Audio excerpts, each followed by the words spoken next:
I'm sharing a transformation of my front yard from lawn to native wildflower meadow.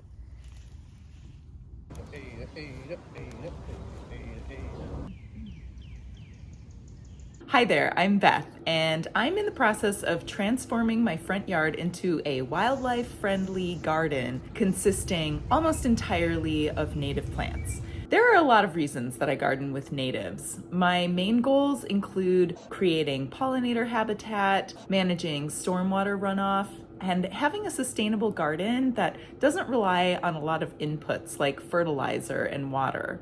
But it's got to look good doing it. That's non-negotiable. The good news is it's totally doable to make something beautiful with native plants. Stick around to the end to see the before and after.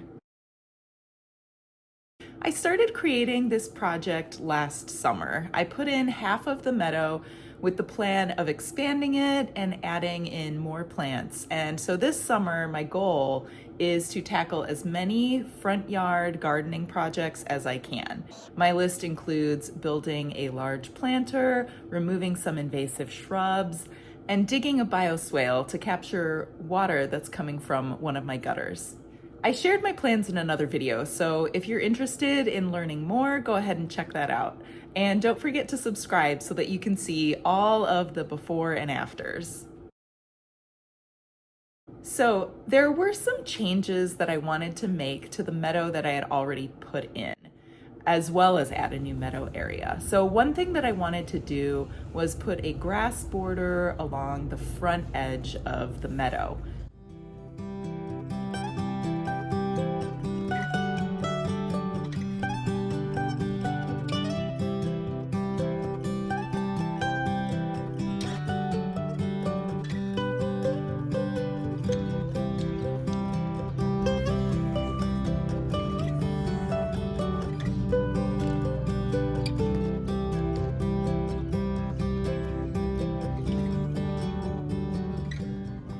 I realized that as the plants got bigger, they would probably start to flop into the sidewalk without pretty frequent maintenance. So the first thing I did was remove the meadow plants in the area close to the sidewalk. I set them aside to transplant into the new section of the meadow.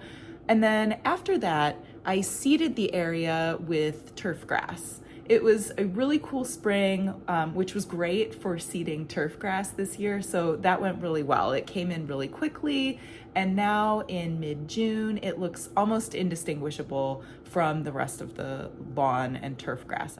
Next, I killed the lawn in the area that I wanted to add more meadow. I also killed a little lawn path that I had left last year in my original meadow area. I had put it in thinking that it would look nice and be really handy for getting into the beds for weeding, but I decided that I just kind of hated it, so out it came. There are a lot of ways that you can kill your lawn. I have tried them all, and they all have their pros and cons.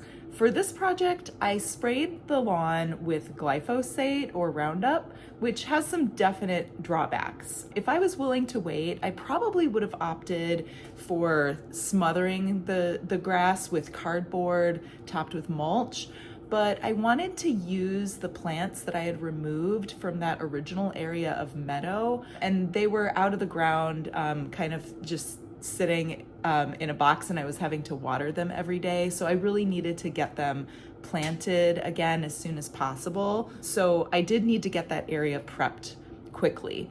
So my feeling about this is that no matter what method you use, anything is better than keeping your lawn. So if you are ready to convert your lawn to native plants, I encourage you to use whatever method of prep that you are most comfortable with and just go for it.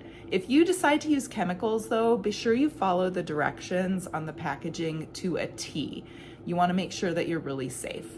So after about 2 weeks, it was safe to plant into the dead lawn. So I laid out the plants that I had dug out of the original meadow area.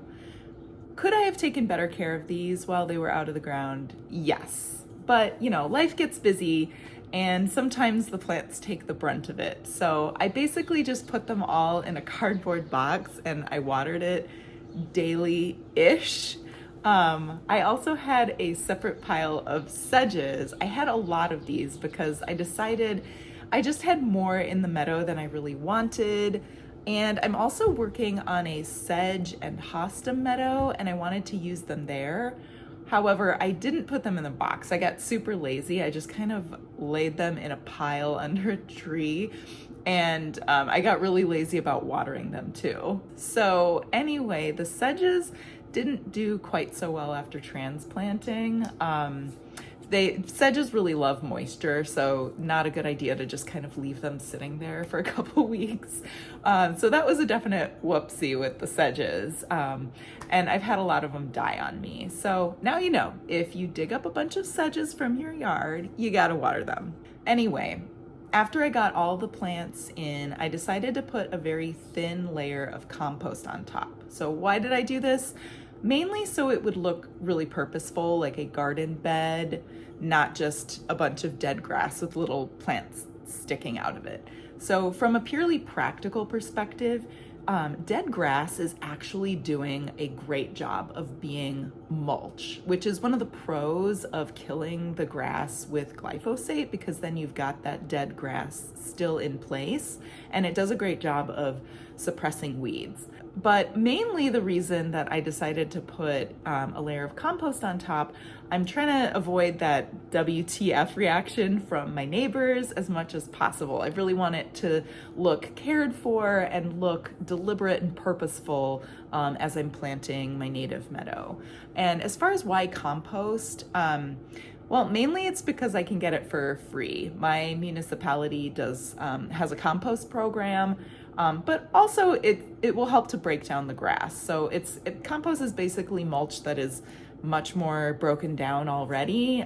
So it's also gonna help with breaking down the grass. It's got all of those little beneficial microbes that are gonna help break down the grass. So I did the same thing with the original meadow, and a year later, it basically looks like if you had like mulched it and done other kinds of prep work and not just left the dead grass. Anyway, here's what it looks like now.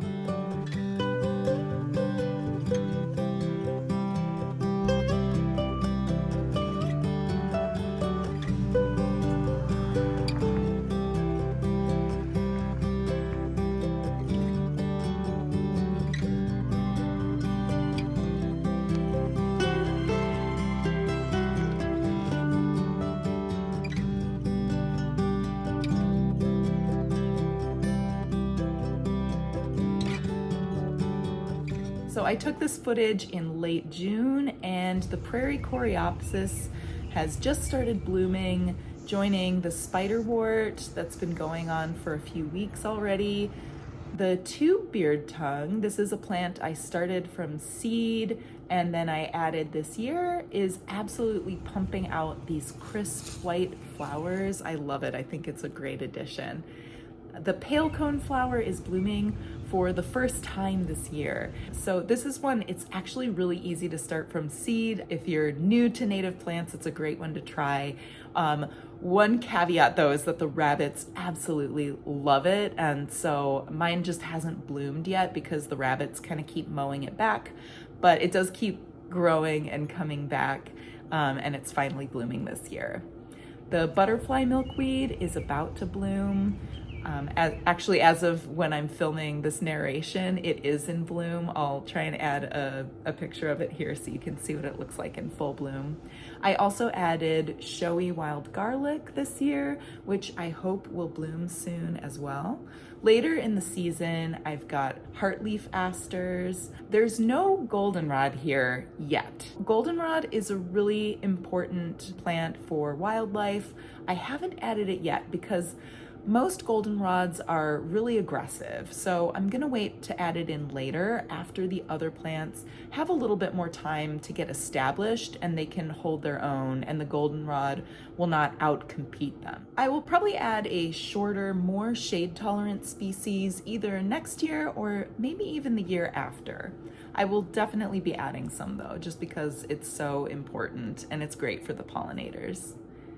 Oh, and I can't forget the grasses and sedges. I've got little blue stem in here as well as side oats grama. Those are both warm season grasses, which means that in the springtime, they're still dormant, they're still kind of waking up. So I also have star sedge or Carex radiata in here. And that comes up pretty early in the springtime and it just looks really amazing. It's like that fresh spring green color. I'll also be adding some wild hyacinth in here eventually, and possibly some other spring bulbs that are non-native, maybe some tulips. I haven't quite decided yet. So the sedges can start to look a little bit tired once the heat of the summer rolls in, but the more this fills in, the less that they are going to sort of like flop over, and you'll also just notice them less because there will be so many more plants. Things will really start to fill in and get more dense with time. So it's really just a matter of patience and time. I love coming out here in the morning and watching the bumblebees collecting pollen from the spiderworts. To me, this is what gardening is about and why I think everyone needs to plant more natives. Your garden will come alive in ways that you never imagined. Okay, as promised, here's a little before and after.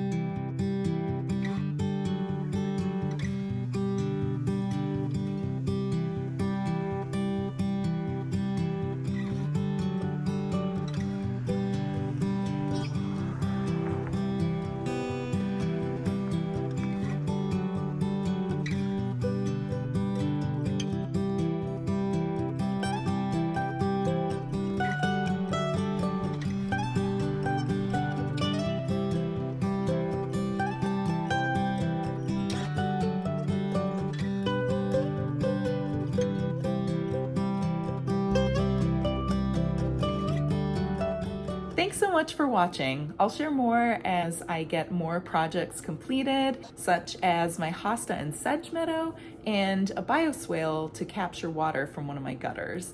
Let me know what you think of the transformation. See you next time.